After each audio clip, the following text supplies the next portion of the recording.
how's it going today? Glowplasma231 here, back in today, talk about a very morally questionable chapter of Oshi. We're talking about chapter number 139 today, titled Lookism.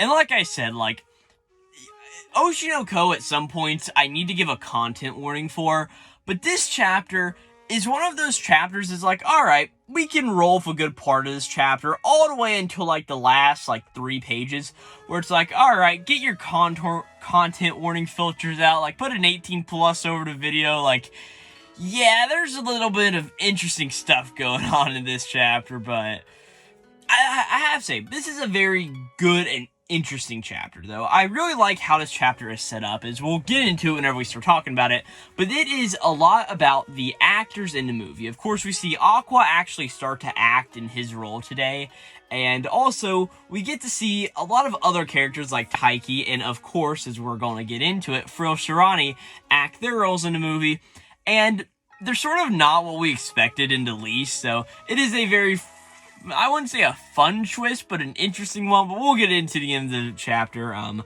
Again, stick around till the end, and I'll give, all my final thoughts on the chapter, but I'd say let's go and hop right into it, of course, with chapter number 139, titled Lookism. If that chapter title doesn't need a content warning, I don't know what does. So, we start the chapter proper in the actual filming of the movie, as we see that, of course, Ruby, who is playing the role of Ai in the 15-year lie, is sort of sitting there, right? And she sort of just turns around and looks to President Saito, who's being played by somebody in the movie, but, of course, younger President Saito, and she's sort of sitting there oh, acting classes? What about some acting classes, right?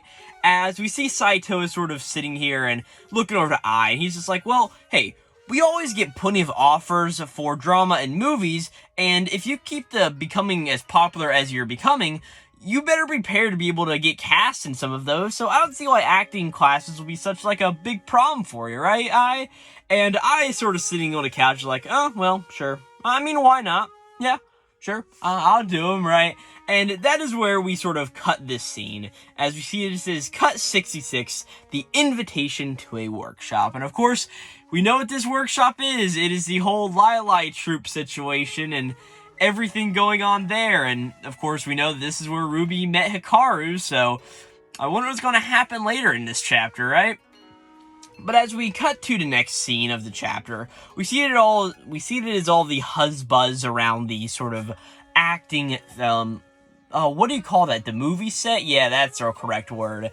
As everything's sort of going on around there. And we see a Ruby who is not quite in her outfit yet for today. I take it this is probably in the next day after that last scene was filmed. It's sort of showing that, yeah, okay, the next part will be all of the Lai troop stuff. So, we start with, I guess, Ruby getting here in the morning. And we see that there's a guy on the ground, probably a grip or something, putting a little bit of a box on the ground for somebody to stand up on, right? And Ruby looks over and asks the guy, hey, what's that step for, right? As the guy's just well, but he can't get it out for. Director Gontonda walks over, good old Director Gontonda, and he pretty much explains that it is for the next scene, and that Aqua will finally get his turn in acting. And he says that Aqua is playing the middle schooler, Hikaru Kamiki, and, of course, back then, once a kid, Hikaru was a short middle schooler, and Aqua's a teenager in his high school years, in the end of high school, so it makes sense that back then, Kamiki was shorter than Ai, so of course, in the upcoming scene, Aqua needs to be shorter than Ruby's, thus the sort of step that's being portrayed here, right? So Gontonda just says, hey, Ruby, you'll need to stand on the pedestal to show the difference in height, and we'll try to do our best to not show your feet and thus, break all the illusion of the scene, right? But Ruby is sort of just standing here, and of course, she hears the name Hikaru Kamiki, of course, from Gontonda. And Ruby just thinks oh, our father, the person who killed Mama, as she's sure just standing here, and she's just thinking about all of this dark depth stuff, and she's just man, this Hikaru guy, how am I going to be able to react whenever I'm acting as the person who ends up being done stuff to by him? So, it's very sort of an interesting setup here for Ruby, sort of in her own thoughts, right?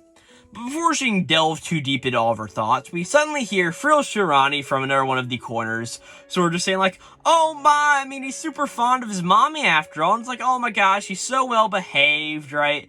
As we see that she is sort of standing there with a child in her arms, as we'll pretty much get all of this in a second, but this really confused me whenever I first read this chapter.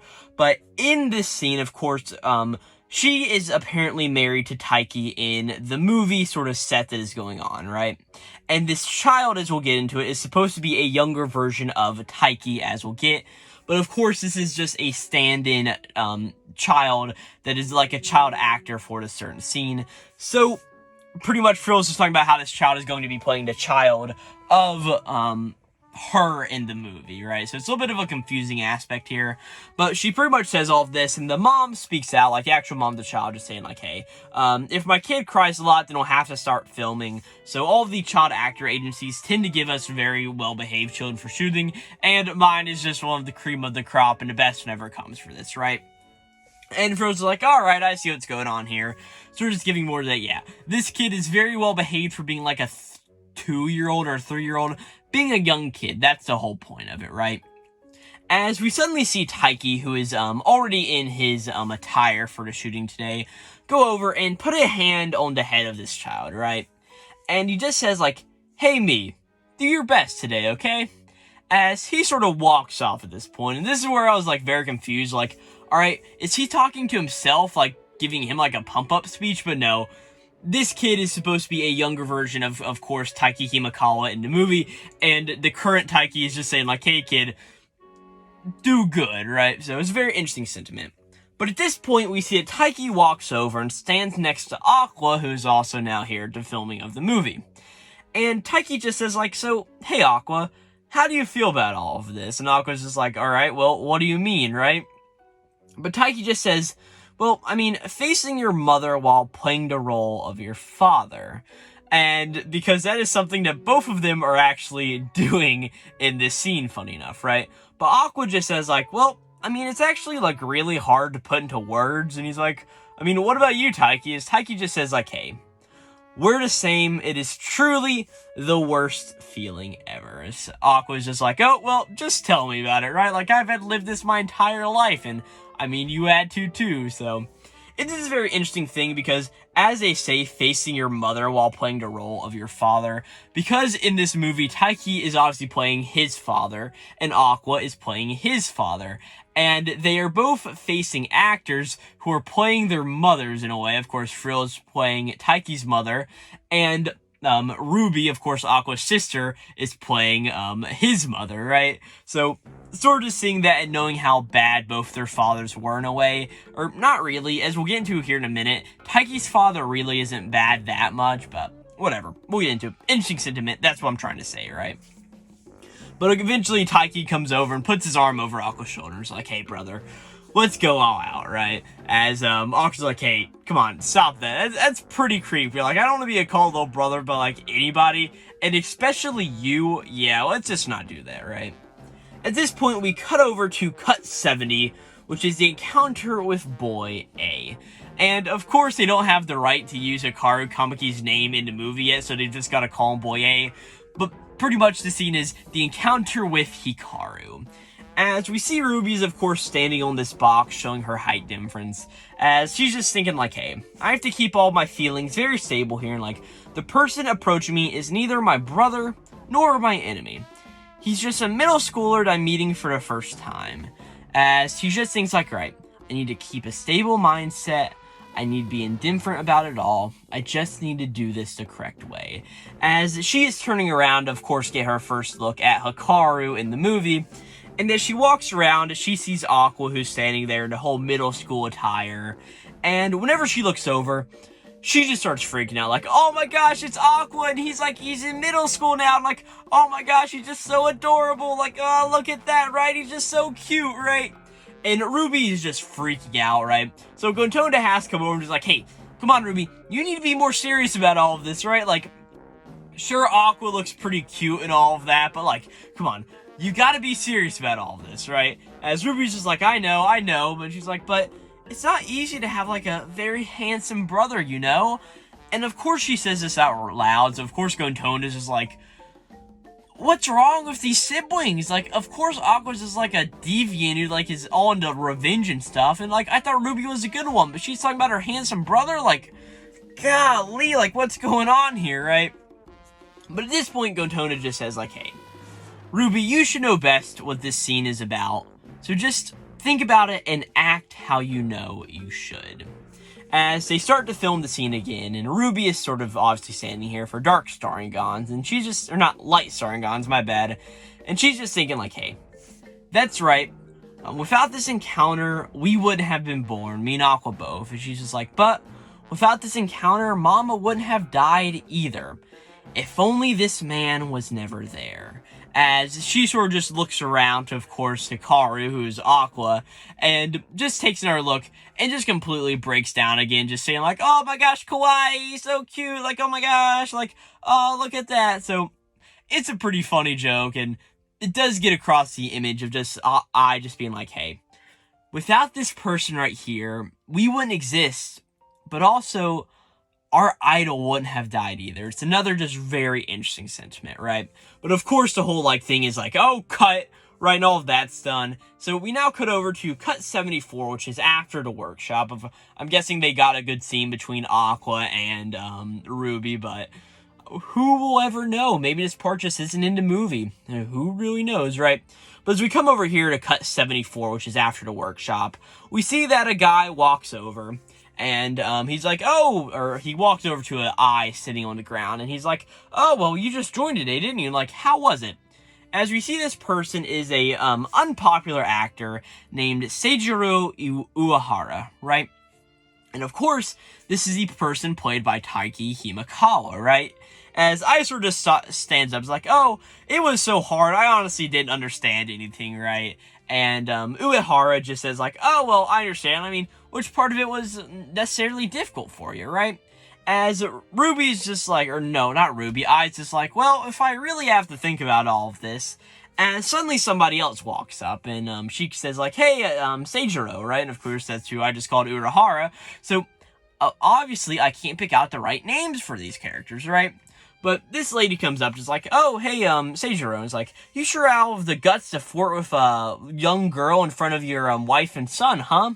As, what's his name? Seijiro's just like, oh no, such scandalous, I wouldn't dare do a single thing. As he's just like, hey, I wasn't flirting, I was just doing my job as an instructor, just doing things how I should have done, right? As, of course, Ai's just like, oh my gosh, I think I've actually seen you before, like, you're in one of those morning dramas, right? As this lady, who we get introduced as Ai Himakawa, is like, oh, hey, my name's Ai Hikaru, and this is our son, Taiki. As we see that, of course, Seijiro sort of puts his arm around, of course, Ari, and Taiki's like, hey, these two are my pride and joy, right? As we sort of see, this is a morning drama actress, Ai Himakawa, of course, played by Frill Shuurani. So, yeah, this is Frill, and of course, this is Taiki's roles in the movie. And like Taiki said, he is playing the role of his own father, being that, yes, this is Taiki's mother. Of course, we know that she was killed early on in her life. And of course, their son that they're holding in their arms is Taiki. Right? So, pretty much, I was just like, oh my gosh, you guys are a family, right? That's just so cool, right? Seijiro's just like, let's see, I mean, you're in your third year of middle school, so he's just like, in that case, maybe we'll have this kid teach you all the ropes. As he pulls over none other than Hikaru Kamiki, played by, of course, Aqua Hoshino. And of course, Hikaru's just like, huh? Me? Like, what are you talking about, right? And as we'll see, like, Hikaru's actually a very vulnerable kid in all of these scenes, right? But, he's just like, oh, me, what are you talking about? As we see that, Ai gets a bit of a better look at Hikaru through all of this, and, as Seijiro just says, like, hey, you two are actually about the same age, so it should be alright. And we see the Hikaru's more just like, well, why somebody like me? Like, what am I supposed to do here, right?